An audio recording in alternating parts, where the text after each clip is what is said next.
So I've been using the iPhone 16 and 16 Plus for about 3 weeks now, and the simple truth is they offer an undeniably similar experience to what we got with the last gen phones. But if you think I'm here to tell you about how Apple is always making the same iPhone every year and about how they apparently failed to innovate, I think you got the wrong guy. With each new release, I really like to hone in on the subtle but meaningful changes Apple makes to their already fantastic handsets, and this year is no exception. There's plenty to dig into here and be excited about as Apple continues to perfect the iPhone 12 and 12 mini, now turned Plus, which they launched 4 years back. First up, the colors this year are actually really great. In the past, I've definitely been kind of critical of a few of the color options with the 12 through 14 series. Then last year, Apple's printer ran out of ink and we got these gorgeous pastels along with matte glass, which was a nice touch, but no white color or shade rather, which was a bit disappointing. But now this year, on top of the camera module reversion to the iPhone 10 or 11 layout, which looks great by the way, we actually got some really beautiful nuanced color options along with a proper white model this year. You know, not LaCroix blue like last year. Anyway, I'm a big fan of the teal followed by ultramarine and the pink, but the white and black options do look phenomenal as well if you aren't as adventurous. Regardless of which color you go with though, these phones will look even better with one of my SKYLINE III wallpapers. I put together 25 plus shots of the best of Manhattan skyline from the World Trade Center to Hudson Yards and more. They're formatted for mobile, tablet, desktop, and laptop devices, but are most especially fitted for iOS 18 and iPadOS 18 lock and home screen setups. If you want to support me and snag this pack, my link is down below if you're interested. Beyond design and aesthetics though, the regular iPhone just got a huge performance upgrade compared to previous gen models. For the first time in 2 years, these phones aren't rocking last year's Pro chip. Instead, they received the same 3nm Gen 2 treatment as the 16 Pro, albeit in a slightly less powerful chip variant or design they're calling A18. For most regular intents and purposes, it seems to perform 90 to 95% as well as the A18 Pro chip found in the 16 Pros, minus an extra GPU core that makes gaming a bit better and the Pro's 4K 120fps video recording possible, but that's besides the point. What matters is A18 is current gen, bleeding edge chip tech and can push a very important experience, which we'll touch on later. But equally important in my opinion is its impact on battery life. You see, the iPhone 14's A15 and the iPhone 15's A16 had older chip architecture that was solid, but could definitely improve in the power efficiency department. But when A17 Pro came out last year with the 15 Pro, even though it brought bleeding edge tiny 3nm transistors down from 5 and 4nm respectively, this generation of chip was just not as power efficient as Apple would have probably liked. That's because it and M3 chips were based on TSMC's first iteration of 3nm processor tech called N3 or N3B. However, they quickly refined it further with a newer version called N3E, which is apparently a lot more power efficient and is what A18, A18 Pro, and M4 are based on. Although we don't get major improvements like we get with the Pro models, which really needed them based on more evident battery issues with previous models, Apple advertises an increased 2 hours of video playback with the 16 up from the 15, and an additional hour with the 16 Plus from the 15 Plus, which was already performing really nicely. So all in all, we get modest improvements to already stellar battery life. But before we continue with the video here, I have a brief message from today's video sponsor, Xsense, and their 2-in-1 smart Wi-Fi smoke and carbon monoxide detector. I don't know about you, but I'm not particularly impressed with your run-of-the-mill household detectors. I mean, sure, they work, but once they do, you're left to scramble and possibly call emergency services alone instead of getting up, taking action, or better yet, grabbing what you can and getting out. Thankfully, with the Xsense detector here, this crucial step can be automatically taken care of. Within 3 seconds of detecting smoke or carbon monoxide, the 2-in-1 will push a critical alert to your phone to let you know what's going on. From there, you can confirm what's going on in-app and get emergency services dispatched without fumbling in the phone app.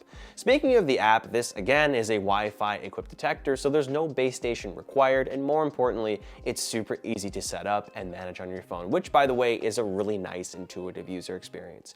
You can also share important alerts with up to 12 family members, so you aren't the only one having to deal with the situation.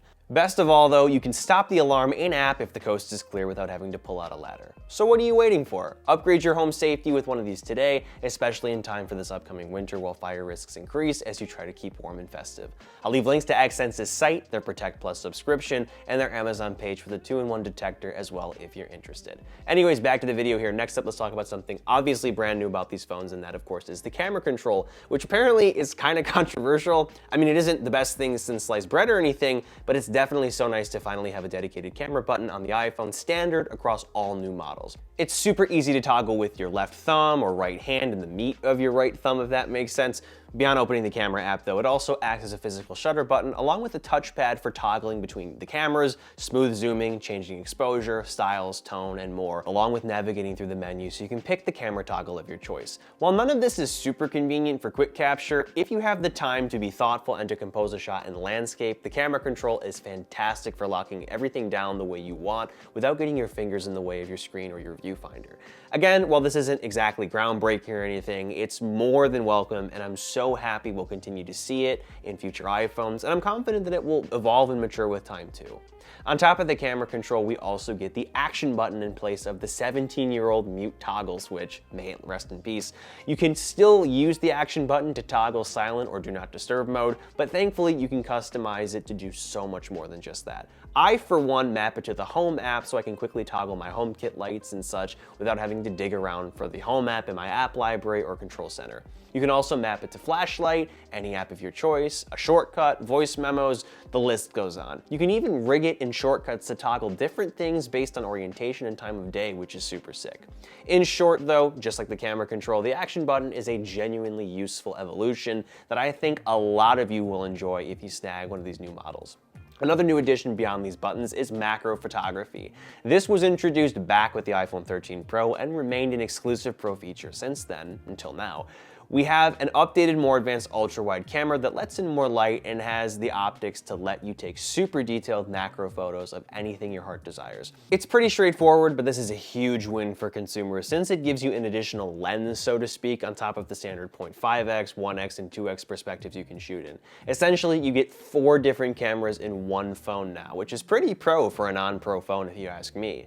Something else that makes this phone pro or more pro than its predecessors is, of course, its ability to support Apple Intelligence. On top of increased CPU and GPU horsepower, Apple's new A18 chip has a beefier neural engine and more RAM to better run an on-device large language model, which is really impressive. Although the features aren't quite ready yet, they're beginning to roll out in the coming weeks and into next year. So initially, these phones will get more modest Apple Intelligence features like writing tools, photo cleanup, and notification summaries, but later we'll receive more advanced ones like the image playground, visual intelligence, which will be toggled with a long press of the camera control. But the AI feature I'm most excited for is the truly intelligent, capable Siri coming that will be able to complete tasks for you without you having to open a bunch of apps to do so, and will utilize your personal context privately and on device. All this to say, although most of these features aren't here day one, this phone is ready to take them on and the further refinements that will come well into the future as Apple Intelligence gets better and better. Last up though, I kind of want to state the obvious, but for good reason.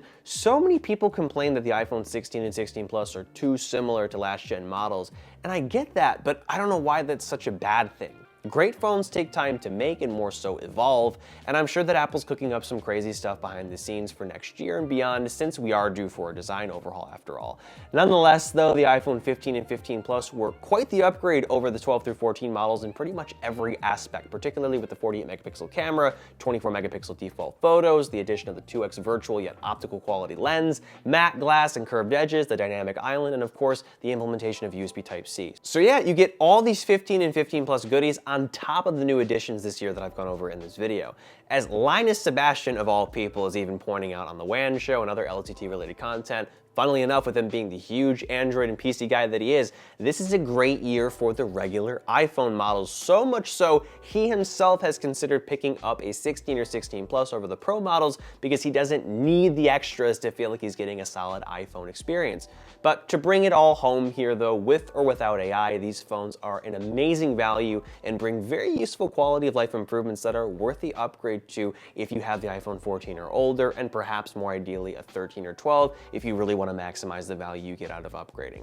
As for the flack these new phones are getting about not being super innovative, the truth is the regular iPhone models have been really damn good since the 13 came out. Since then, Apple continues to make smaller, meaningful changes year over year that become more evident as they stack on top of each other over time. I personally much prefer this phone evolution over jarring, needless, careless hardware upgrades and design changes that we see with Android manufacturers who are grifting for market share and profit. After all, it's important to remember that the last super innovative iPhone iPhone 10, which brought new decade-defining interface, navigation, facial biometrics, along with display hardware that took 5 years to develop behind the scenes, while more boring iPhones rolled out, including the 6S and 6S Plus, which immediately followed the redesigned 6 and 6 Plus in 2014. That was a lot, but I hope you see what I'm trying to say here. However, you buy whatever you want to buy or are impressed with, you know, you do what you want to do, and if you're looking for more obvious radical changes, next year is definitely going to be the year